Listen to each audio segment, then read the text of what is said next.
নমস্কার বন্ধুরা, তন্হির পাকশালাতে সবাইকে স্বাগত।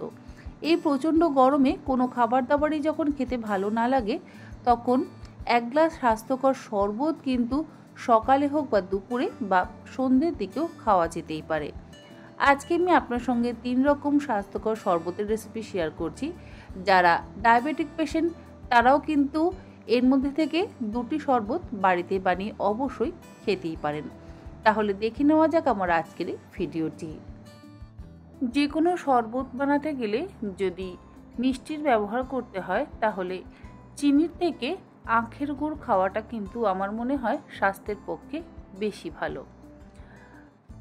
আজকে আমি 3 রকম ছাতুর শরবত যেহেতু বানাচ্ছি, তার মধ্যে একটাতে আমি আখের গুড় ব্যবহার করব। মানে এক রকম ছাতুর শরবতে আখের গুড় ব্যবহার করব।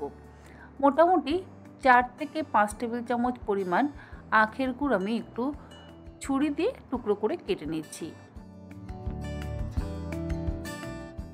শরবত বানাবার জন্য যতটা পরিমাণ গুড়ের আমার প্রয়োজন পড়বে ততটা পরিমাণ গুড় আমি ব্যবহার করব। তবে 2 গ্লাস শরবতের জন্য 5 টেবিল চামচ আখের গুড় কিন্তু যথেষ্ট। আমি যেহেতু একদম সলিড গুড় ব্যবহার করছি, সেই জন্য গুড়টা আমি ছুরি দিয়ে টুকরো করে নিয়েছি। আপনারা যদি একটু লিকুইড গুড় ব্যবহার করেন তাহলে 4 টেবিল চামচ থেকে 5 টেবিল চামচ গুড় ব্যবহার করবেন। গুড়ের সাথে এর মধ্যে দিয়ে দিচ্ছি 3 টেবিল চামচ পরিমাণে ছাতু।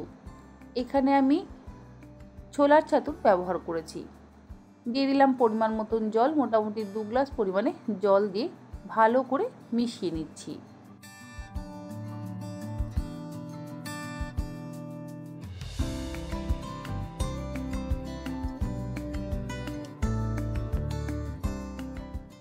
গুড়, ছাতু আর জলটাকে ভালো করে মিশিয়ে নেওয়ার পর এর মধ্যে দিয়ে দেব 1 চা চামচ পরিমাণে ভাজা জিরের গুঁড়ো। ভাজা জিরের গুঁড়ো কিন্তু পেট ঠান্ডা করতে সাহায্য করে। আর দিচ্ছি 1 চা চামচ পরিমাণে বিট লবণ। আপনারা নর্মাল লবণও অবশ্যই ব্যবহার করতে পারেন, তবে আমি এখানে বিট লবণ ব্যবহার করলাম। আর দিলাম অর্ধেকটা পাতিলেবুর রস। এরপরে সমস্ত কিছু একসাথে ভালো করে মিশিয়ে নেব। সকালবেলা যদি 1 গ্লাস এই ছাতুর শরবত খান, তাহলে মোটামুটি 2-3 ঘন্টা আপনারা সমস্ত কিছু ভালো করে মিশিয়ে নেওয়ার পর শরবতটা আমি গ্লাসের মধ্যে ঢেলে নেব। এই শরবত বানানোর জন্য কিন্তু আমি কোনো রকম ঠান্ডা জল বা বরফের ব্যবহার একেবারেই করিনি। প্রথম শরবত আমাদের একদম তৈরি। এবারে বানাচ্ছি গুড় চিনি ছাড়াই দ্বিতীয় ছাতুর শরবত। হামাল দিস্তের মধ্যে নিয়ে নিলাম 7 থেকে 8টা ফ্রেশ পুদিনা পাতা। তার মধ্যে দিয়ে দিচ্ছি অল্প একটু ধনে পাতা, তবে পুদিনা পাতার থেকে ধনে পাতার পরিমাণটা একটু বেশি ব্যবহার করলে ভালো হবে। আর দিলাম একটা কাঁচা লঙ্কা। আমি দেখুন ধনে পাতার পরিমাণটা একটু বেশি ব্যবহার করেছি। লঙ্কা দিয়েছি একটা ছোট সাইজের।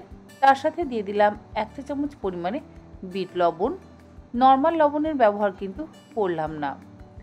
আর দিলাম হাফ চা চামচ পরিমাণে ভাজা জিরের গুঁড়ো।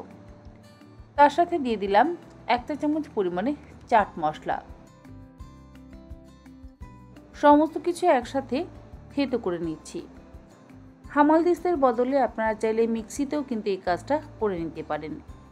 যাতে আপনাদের সুবিধা, তাতেই আপনারা এই ধনেপাতা, পুদিনা পাতা, কাঁচা লঙ্কা এবং ভাজা জিরের গুঁড়ো, বিট লবণ ও চাট মশলাটা একসাথে পেস্ট বানিয়ে নিতে পারেন।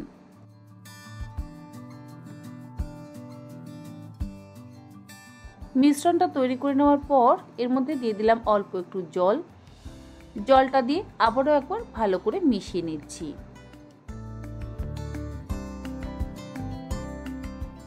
তারপরে এই মিশ্রণটা ঢেলে দিচ্ছি শরবতের গ্লাসের মধ্যে। এর মধ্যে দিয়ে দিচ্ছি 2 টেবিল চামচ পরিমাণে ছোলার ছাতু। যদি আপনারা 2 গ্লাস বা 3 গ্লাস শরবত বানাতে চান, তাহলে অবশ্যই ছাতুর পরিমাণটাও একটু বাড়িয়ে নিতে পারেন। অর্ধেকটা পাতিলেবুর রস দিয়ে দিলাম। আর ধনেপাতা, পুদিনা পাতা, পাতিলেবুর রসের পরিমাণও অবশ্যই বাড়িয়ে নেবেন। পরিমাণ মতন জল দিয়ে দিচ্ছি, মানে 1 গ্লাস জল দিয়ে দিলাম। এরপরে ভালো করে মিশিয়ে দিলেই কোনো রকম মিষ্টি ছাড়া ছাতুর শরবত। যারা ডায়াবেটিক পেশেন্ট তারা কিন্তু অবশ্যই এই ছাতুর শরবতটা প্রতিদিন সকালে হোক বা বিকেলে 1 গ্লাস করে খেতে পারেন। এতেও কিন্তু আমি কোনো রকম বরফের ব্যবহার করিনি বা ঠান্ডা জলের ব্যবহারও করিনি। আপনাদের ইচ্ছে হলে বরফ বা ঠান্ডা জলের ব্যবহার অবশ্যই করতে পারেন। আবারও হামালদিস্তের মধ্যে দিয়ে দিলাম 8টা ফ্রেশ পুদিনা পাতা, তার সাথে দিয়ে দিলাম অল্প একটু ধনে পাতা, একটা দিচ্ছি কাঁচা লঙ্কা, তার সাথে দিচ্ছি 1 চা চামচ পরিমাণে ভাজা জিরের গুঁড়ো, স্বাদ অনুসারে দিয়ে দিচ্ছি 1/2 চা চামচ পরিমাণে চাট মশলা, আর দেব 1 চা চামচ পরিমাণে বিট লবণ। সমস্ত কিছু দিয়ে একটা পেস্ট বানিয়ে নেব। এগুলো প্রত্যেকটাই কিন্তু হজমে সাহায্য করে, আর এগুলো দিয়ে শরবত বানিয়ে খেলে পেটও ঠান্ডা হয়।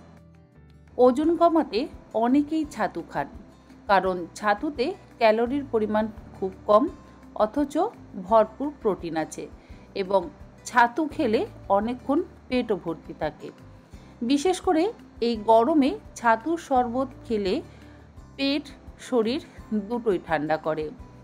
যারা ডায়াবেটিক পেশেন্ট তারাও কিন্তু ছাতুর শরবত খেতে পারেন, আবার যারা ওজন কমাতে চান তারাও প্রত্যেক দিন 2 টেবিল চামচ পরিমাণে ছাতু দিয়ে শরবত বানিয়ে খেতেই পারেন। মিশ্রণটা তৈরি করে নেওয়ার পর এর মধ্যে দিয়ে দিচ্ছি 3 টেবিল চামচ পরিমাণে টক দই। টক দইটাকে দিয়ে একসাথে মিশিয়ে নিচ্ছি। অল্প একটু জল দিয়ে একটা পাতলা মিশ্রণ তৈরি করে নিয়ে তারপরে সেটাকে গ্লাসের মধ্যে ঢেলে নেব। ছাতু খাওয়া স্বাস্থ্যের পক্ষে ভীষণই ভালো।